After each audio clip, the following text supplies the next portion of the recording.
avec les réseaux sociaux où il y a finalement une facilité à voir en vidéo la violence, donc il y a une banalisation totale de la violence et c'est vraiment une catastrophe. Donc nous sommes en ligne avec Sarah Belansky. Sarah, bonjour. Boker Tov. Bonjour. Merci d'être avec nous ce matin.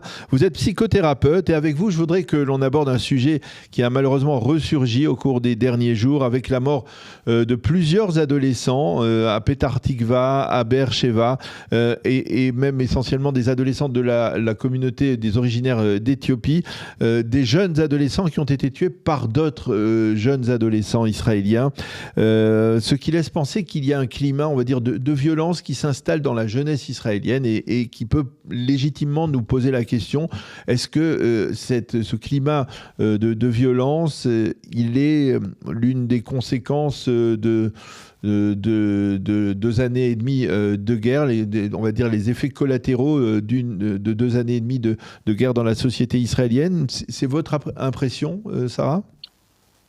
C'est pas moi mon impression, mais en tout cas, oui, de ce qu'on a pu remarquer, les associations, les organisations pour les jeunes adolescents, c'est ce qu'ils ont remarqué, une augmentation des violences de la part des adolescents. Il y a aussi plusieurs facteurs qui vont jouer. Il y a aussi une augmentation des drogues chez les adolescents depuis la guerre, depuis 2023.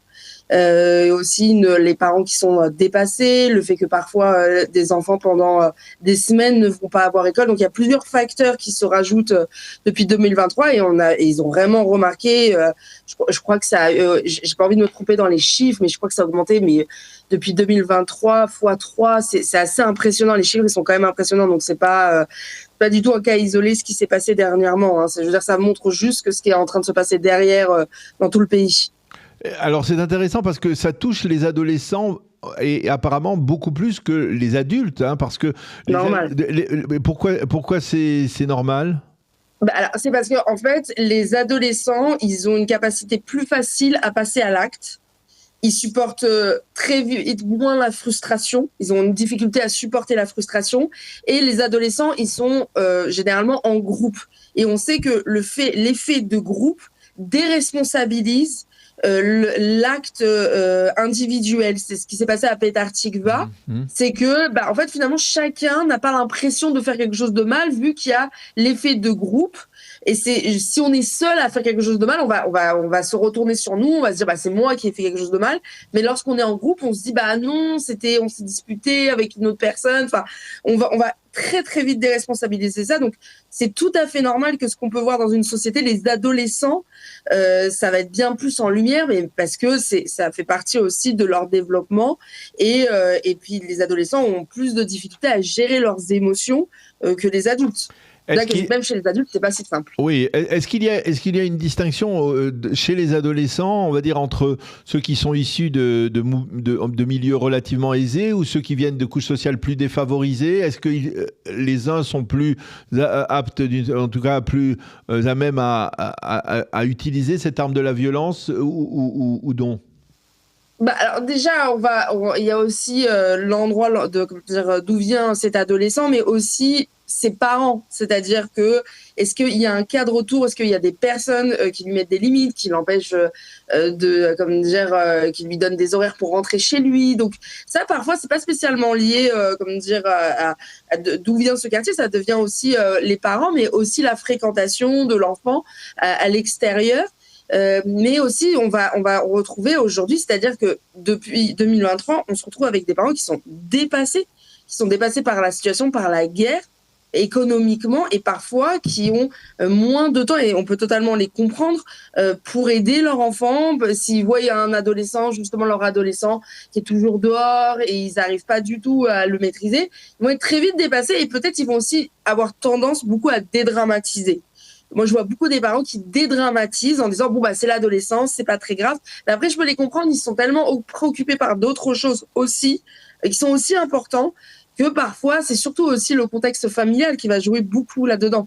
Parce que je me souviens d'un cas, il y a un cas célèbre dans la réalité israélienne de l'assassinat d'un chauffeur de taxi qui s'appelait, si je ne m'abuse, Derek Roth, à Herzliya, il y a une vingtaine d'années, peut-être même plus que cela, par deux jeunes qui étaient des jeunes adolescents, mais qui étaient des jeunes adolescents issus de milieux particulièrement aisés et qui avaient particulièrement choqué la société israélienne. Là, on est dans ce cas de figure ou pas? Peut-être, je veux dire, je connais pas très bien cette histoire, mais en tout cas, comme je vous ai dit, c'est surtout les limites. Où sont les parents? Oui. Est-ce qu'il y a des limites? Est-ce qu'ils remarquent la violence de leur enfant? Encore une fois, un adolescent, ça arrive qu'il soit violent. Est-ce qu'ils font quelque chose? Est-ce qu'ils mettent des limites? Est-ce qu'ils s'investissent? Sans encore une fois être dans le jugement. Il y a des parents qui n'arrivent plus à s'investir parce qu'il y a aussi un contexte qui empêche les parents de s'investir totalement dans l'éducation de leur enfant.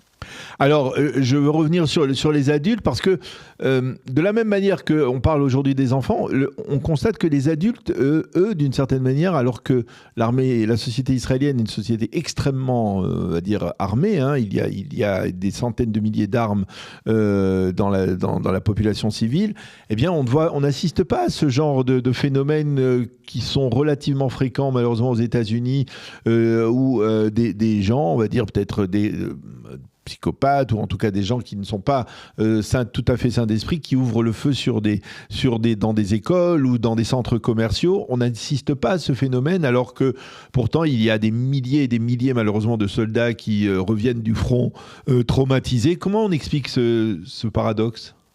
Vous le dites vous-même, c'est parce que c'est des soldats. C'est-à-dire qu'en fait, il y a un contexte, c'est qu'à 18 ans, tous les hommes et les femmes font l'armée. Et en fait, l'armée restructure une personne. Parfois, il y a des personnes qui arrivent, qui sont justement violentes, mais l'armée va pouvoir les aider. On sait que l'armée aide énormément, même sauve beaucoup de jeunes. Aux États-Unis, n'importe qui peut acheter une arme. C'est pour ça qu'on est aussi dans un effet comme ça, où d'un coup, il y a quelqu'un qui rentre dans son école et puis qui ouvre le feu. N'importe qui peut avoir l'arme. Donc, en Israël, ça marche pas du tout comme ça. Si vous avez l'arme, si vous avez une arme, c'est parce que l'armée considère que vous êtes apte psychologiquement à l'avoir, cette arme-là. Et puis, on cadre, on vous apprend à tirer, on vous apprend les règles, on vous apprend à justement comment le moins possible ne pas faire d'erreur, de tirer sur des civils, parce que des fois ça peut arriver, où quelqu'un veut attaquer le terroriste, mais il tue le civil sans faire exprès, ça arrive hélas, mais comme il est formé à l'armée, c'est différent, il y a vraiment moins d'accidents. Donc c'est ça aussi la différence, c'est qu'à un moment, à l'âge de 18 ans, tout le monde passe par l'armée et il y a un vrai cadre et qui est vraiment là, ce qu'il n'y a pas du tout aux États-Unis. C'est une catastrophe aux États-Unis. N'importe qui peut acheter une arme aux États-Unis. On le comprend bien. Est-ce qu'il y a des moyens de limiter ce phénomène aujourd'hui ? La violence chez les adolescents ? Oui. Bah oui, il y a vraiment plusieurs moyens. Déjà, je pense qu'il faut vraiment recadrer, créer un nouveau programme par rapport à la situation. C'est-à-dire qu'il y a des programmes d'aide pour les adolescents, mais je ne pense pas qu'on a renouvelé ces programmes depuis la guerre. Parce qu'aujourd'hui, on se retrouve avec un autre type d'adolescents, et puis surtout avec les réseaux sociaux où il y a finalement une facilité à voir en vidéo la violence. Donc, il y a une banalisation totale de la violence, c'est vraiment une catastrophe. Donc, il y a plusieurs solutions. Déjà, créer des ateliers dans les écoles. C'est vraiment quelque chose qui aide beaucoup, qui parle justement des ateliers qui aident les adolescents à mieux gérer leurs émotions, des ateliers qui dénoncent la violence, qui dénoncent même le harcèlement scolaire, hein, qui est une vraie catastrophe partout en Europe et même en Israël. Donc déjà, créer ces ateliers-là et puis aussi aider les parents.